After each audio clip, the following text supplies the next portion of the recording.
یہ تدبیر ہے، تدبیر کے ذریعے سے تقدیر کا انتظار کیا جاتا ہے، حکمت کے ذریعے سے دشمن کو تمام اولیاء اللہ میں سب سے بڑے اولیاء اللہ تو صحابہ کرام ہیں، تمام اولیاء اللہ میں سب سے بڑے اولیاء اللہ، میں کہتا ہوں کہ بلال جس کو حضور کا غلام کہا جاتا ہے، یعنی ساری کائنات کے جو زندہ ہیں، جو رخصت ہو چکے ہیں، قیامت تک جتنے بھی خطب افتاب ابداد،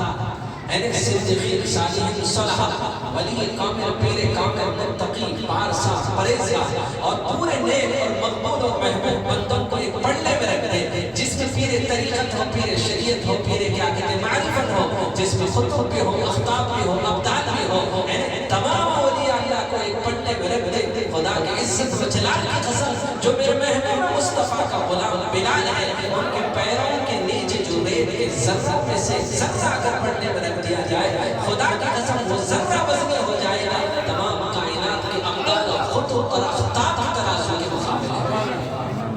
وہ شان تھی حضور صلی اللہ علیہ وسلم کی غلامی، تو حضور صلی اللہ علیہ وسلم کی غلامی اور حضور سے سچا عشق کرنے والے صحابہ وہ سب سے بڑے اولیاء اللہ ہیں، تو حضور کا معجزہ ہے اور یہ صحابہ کرام کی کرامت ہے، یہ خدا کی قدرت ہے کہ اپنے نبی کے ذریعے سے معجزہ دکھاتا ہے اور صحابہ کے ذریعے سے رہتی دنیا تک یہ کرامت دکھائی جاتی ہے کہ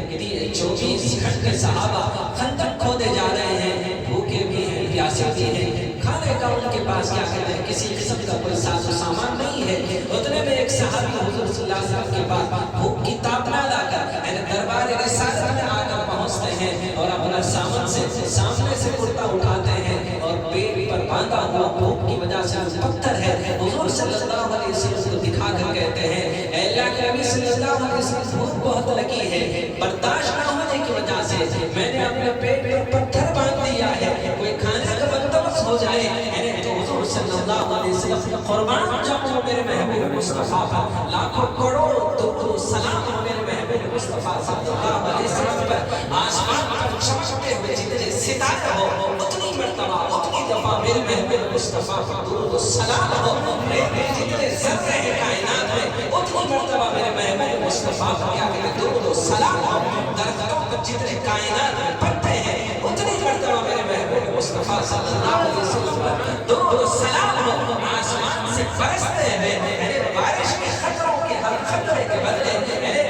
اللہ کے نبی صلی اللہ علیہ وسلم کا آپ کی ذات اقدس پر آپ کی شان اقدس پر قربان جاؤں کروڑوں ارب درود و سلام ہو، اللہ اکبر میرے محبوب مصطفیٰ صلی اللہ علیہ وسلم دامن مصطفیٰ اپنے سامنے سے آپ صلی اللہ علیہ وسلم کے پیٹ پر بھوک کی وجہ سے دو پتھر باندھے ہوئے تھے، جابر ویسے زعم ہونے حضور صلی اللہ علیہ وسلم اس حالت میں دیکھا چیخیں نکل گئی، پیروں سے زمین کھسک گئی، جسم سے وجود میں لذت آئی ہو گیا، دوڑے دوڑے محبت عشق رسول کی دامن لائے اور دوڑے دوڑے اپنے گھر کی طرف چل پڑے اور اپنے بیوی سے کہا کچھ کھانے کے لیے ہے، میں نے اپنے آنکھوں سے میرے مصطفیٰ کو دیکھ کر آیا ہے کہ بھوک کی وجہ سے آپ کے پیٹ مبارک پر تو پتھر باندھے ہوئے ہیں، تو بیوی نے کہا ایک بکری کا بچہ ہے، چند روٹیوں کا آٹا ہے، تم اسے ذبح کر دو، میں سالن گوشت بنا دوں گی اور روٹیاں بنوا دوں گی، فوراً بس صحابی رسول نے بکرے کے بچے کو انہوں نے ذبح کیا اور اس کا گوشت بنوا کر دیا اور بیوی نے اس کا کیا کہتے ہیں گوشت بنوایا اور روٹیاں بنوائی اور اس کے بعد اپنے شوہر سے کہنے لگی جاؤ اللہ کے نبی صلی اللہ علیہ وسلم کے لیے کھانے کی دعوت دے دینا، اور آپ جہاں ہوتے ہیں وہاں ابو بکر ہوتے ہیں، جہاں ابو بکر ہوتے ہیں وہاں پر عمر بھی ضرور ہوتے ہیں، ان تینوں کے ساتھ وہ صحابی کو بھی دعوت دینا جو آج جناب رسالت میں صلی اللہ علیہ وسلم کی میزبانی کا ہمیں شرف حاصل ہو رہا ہے۔ اتنے روٹیاں ہیں، اتنا گوشت ہے کہ 4 مہمان صحرا میرے محبوب کی نسبتوں کے ساتھ ابو بکر اور عمر اور ساتھ میں وہ آج کل کیا کہتے ہیں وہ مہمان بھی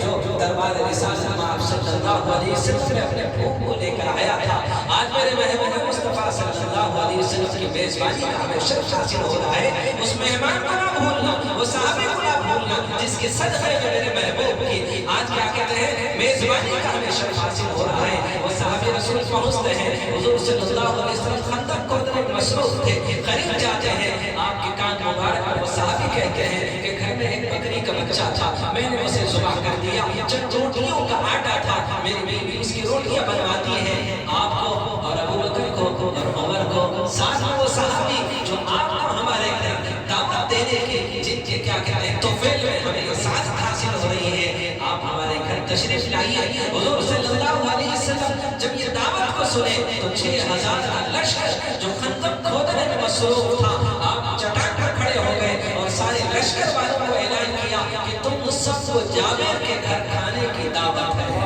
جابر کہتے ہیں کہ پیروں کے نیچے سے زمین کھسک گئی،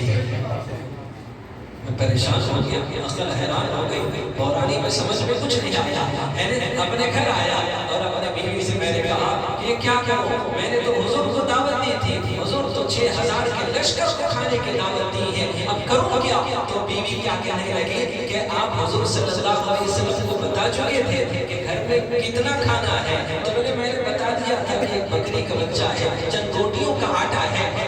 تو بیوی کہنے لگی میرے سردار گھبراتا کیوں ہو، پریشان کیوں ہوتے ہو، وہ نبی جانے وہ نبی کا خدا سبحان اللہ، عورتوں کے اندر بھی وہ عشق رسول سبحان اللہ، اب پریشان کیوں ہو رہے ہو، وہ میرے محبوب جانے، وہ میرے محبوب کا خدا جانے، پریشان کیوں ہوتے ہیں؟ کبھی کبھی کچھ پریشانیاں آ جائیں تو خود پریشان نہ ہونا، کبھی اپنے گھر والی سے بھی پریشانیوں کو شیئر کرنا، تاکہ کبھی بے چینی اور بے قراری کو اللہ تعالیٰ اس کے ذریعے سے تمہاری جو اپنے آپ کو بہت عقلمند سمجھدار اور صاحب سمجھنے کا جو غرور تکبر رکھتے ہیں، خدا کبھی اس تکبر کو توڑنے کے لیے جو تمہاری عقل سے بات نہیں ڈالتا ہے وہ اس کی سمجھ میں بات ڈالتا ہے۔ اور ویسے یہ سنت رسول بھی ہے، سنت رسول لوگ کہتے ہیں کیوں اس کو خاموشا پاگل ہے، بولنا کیوں پریشان ہے، کیا سمجھے گی اس کو سمجھ میں کیا ہے، لیکن شیئر کرنا، لیکن پھر اپنی عقل سے فیصلہ کرنا، ضروری نہیں ہے کہ وہ کچھ کہے اور وہ بات تمہارے لیے کیا کہتے ہیں مناسب ہو، لیکن اللہ نے آپ کو الرجال قوامون علی النساء کا تاج پہنایا ہے، فیصلہ آپ کو کرنا ہے، مشورے کا مطلب یہ نہیں ہے کہ جو مشورہ دے وہ غلامی میں آپ اس پر عمل کرنا شروع کر دیں، بیگم آپ نے جو